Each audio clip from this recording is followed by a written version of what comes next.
एक स्पेस जिस पर आप काफी बुलिश रहे हैं और उसी को थोड़ा सा और उसके मोमेंटम को मैं कैप्चर करना चाहूंगा।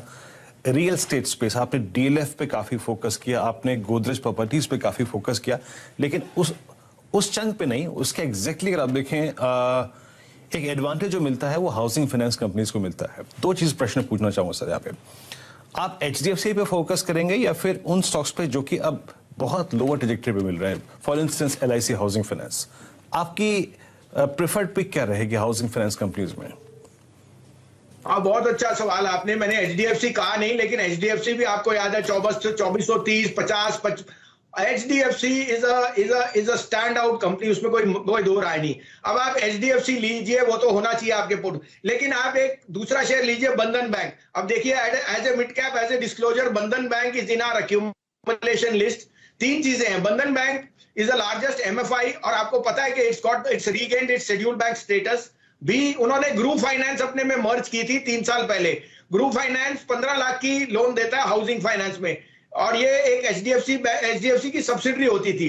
तो मुझे लगता है अगर हमने वहां खेलना है, मुझे बंधन बैंक का भाव 600 रुपए दिखता है 2 साल में, चाहे 1 साल में भी हो जाए, क्योंकि आप ऐसा बैंक ही नहीं दे सकते जो जहां जिसके पास 2.5 करोड़ अकाउंट्स हैं। तो मैं री एम्फसाइज करता हूं that the risk reward in some of the mid caps is far more than the large caps, but because we always construct portfolios। मैं अभी भी कहूंगा HDFC and LIC हाउसिंग ने मार्जिन्स आपको क्रिएट किए थे, but because of this covid they had provision more.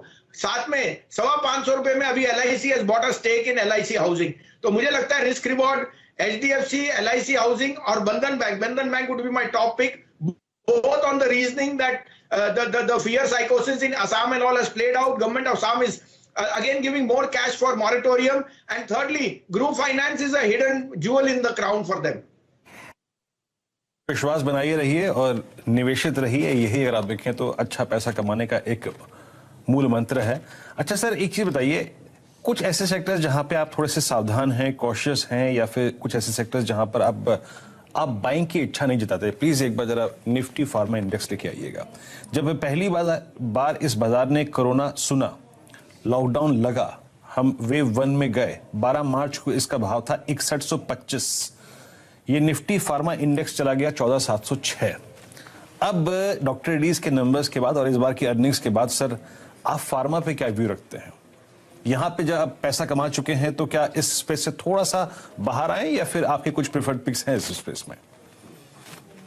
Very good question. देखिए Varinder, pharma was a totally neglected index in 2018-19, और 20 में जब पैंडेमिक आया तब भी लोगों को समझ नहीं आया कि क्या इंपैक्ट होएगा।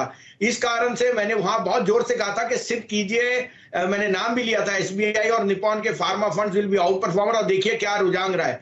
But now fully priced in है। You have to be cautious because overweight हो गया pharma in lot of the index funds and mutual funds are, so I would still recommend one Sun Pharma and Lupin, which I think can be stand out, but overall आपने जैसे कहा, we are neutral on pharma, we are more bullish on pan India in the sense of infrastructure। आज आपको एक छोटा सा रुझान देता हूं कि अदानी ने सद्भाव का जो महाराष्ट्र के रोड बिल्डिंग का वो ले लिया है, an enterprise value of almost 1800 crore. तो अब आपको मैं बताऊं, मेरा mid cap pick IRB infra है, जो विच ओन्स 18,000 किलोमीटर्स और 54,000 की एंटरप्राइज वैल्यू पे है। साथ में वो कहते हैं कि द ग्रोथ, आज 23 लाख गाड़ियां जा रही हैं, और वो एंटिसिपेट करते हैं month on month 10% growth. Reopening क्या होएगा?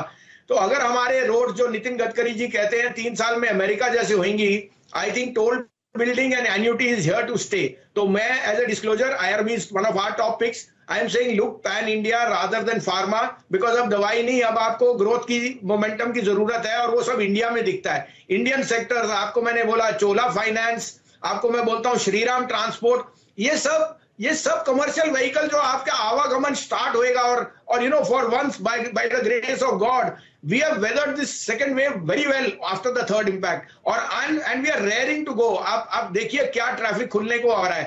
तो I am very bullish on infrastructure as a asset class, and road building and ancillaries along with that। That would be my call। So underweight pharma definitely। पहले बात कर लेते हैं भसीन साहब से, जुड़ चुके हैं भसीन जी के भरोसेमंद शेयर, उनसे बातचीत करते हैं। सर नमस्कार, कार्यक्रम में स्वागत है। आज तो sir Apollo hospitals IT, large cap IT, mid cap IT और केमिकल्स कमाल कर रहे हैं सर। अब यहां से पिक करके कल के सेशन के लिए आप क्या लेके जाना चाहते हैं? तो पहले तो वीरू जी पेट्रोनेट भी देखिए ना, 225 रुपए हो गया जो 212-14 था। एक आध दिन लगेगा, मार्केट चलेगी। Market is short on metals, on auto and banks. और आज आपने देखा है हीरो मोटो, आइशर मोटर, मारुति, अभी ये शुरुआत है, बहुत हेवीली इनमें शॉर्ट पोजीशन हैं। और मैं सोचता हूं अगले 2 दिन में, बिकॉज एक आईटी में एक ट्रेंड बहुत बढ़िया बना है, but now there is a time for the valuation discount which is there. आप रीओपनिंग ट्रेड इतना स्ट्रांग कह रहे हैं, तो I am very bullish on autos, mid cap banks which are the lenders to auto and so on. तो आज के मेरे 2 पिक्स हैं। Shriram transport unquestionably will be the biggest gainer. कल मैंने आपको चोला दिया था 495-90 में, 515 बिक गया। तो Shriram Transport would be my top pick sir. ये unquestionably will come out with the best numbers, because second hand CV market is doing robust business और इनके मार्जिन हाईएस्ट में होंगे। 1265 से 70 में लीजिए, 1245 का स्टॉप लॉस, 1325 का टारगेट। दूसरा मेरा मनपसंद गोदरेज प्रॉपर्टी, 1515 में लीजिए, स्टॉप लॉस ऑफ 1487, 1578 का टारगेट।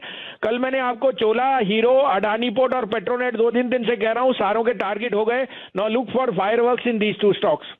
और दिक्कत की बात, वो ब्रॉडर मार्केट्स का पेन जो है वो बढ़ता चला जा रहा है सेशन के दौरान। तो नजर रखेंगे इन सब इंपॉर्टेंट वेरिएबल्स पर।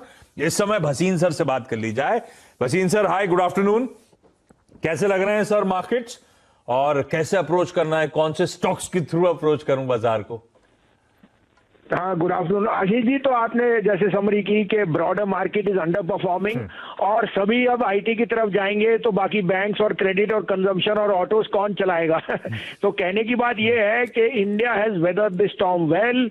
Global cues are seeing that money from China's technology is coming into Indian technology stocks which have outperform, but there is a limit in the sense that अब आप valuation को chase कर रहे हैं on TCS, Wipro and Infosys. You have to be cautious there. और दूसरी तरफ आपका रीओपनिंग ट्रेड, अब अगर आप कह रहे हो कि दिवाली तक सारा मुंबई खुल जाएगा, इंडिया में उस तरह से रुझान नहीं है और क्रेडिट एक्सपैंड कर रहा है, गवर्नमेंट कर रही है जो कर रही है। आप देख रहे हैं रोड ट्रांसपोर्ट वगैरह पे कितना दबाव ये हो रहा है, खुला रीओपनिंग। तो आई एम वेरी पॉजिटिव और टेक्नोलॉजी में प्रॉफिट बुक करने का। तो मैं आपको एक अपडेट भी दे दूं, 3-4 दिन से आपको पेट्रोनेट रोज कहता था 12, 14, 15, 225 का टारगेट था, 24.5 बिक गया। जो देखते रह गए वो प्रॉफिट लीजिए। 2-3 दिन आपको रोकना पड़ता है, लेकिन अच्छे स्टॉक्स रिटर्न दे जाते हैं। दूसरा था अडानी पोर्ट, 718 बिक गया जो 190-92 में कहा था। और चोला फाइनेंस कल मेरा 499-500 डाला, 515 बिक गया। अब मेरे को रीओपनिंग में बहुत विश्वास है और transportation is where I am putting my money. पहला पिक होएगा Shriram Transport. This is the largest second hand truck player और financing is doing extremely well. Plus with the shortage, their margins will go up. तो 1265-67 में लीजिए, keep a stop loss of 1245. This is headed to 1320 to 1325. Other pick would be GAIL, 145 में लीजिए, 141.25 का stop loss, 155 का target. Gas distribution and prices are very much in favour. GAIL will report very good number.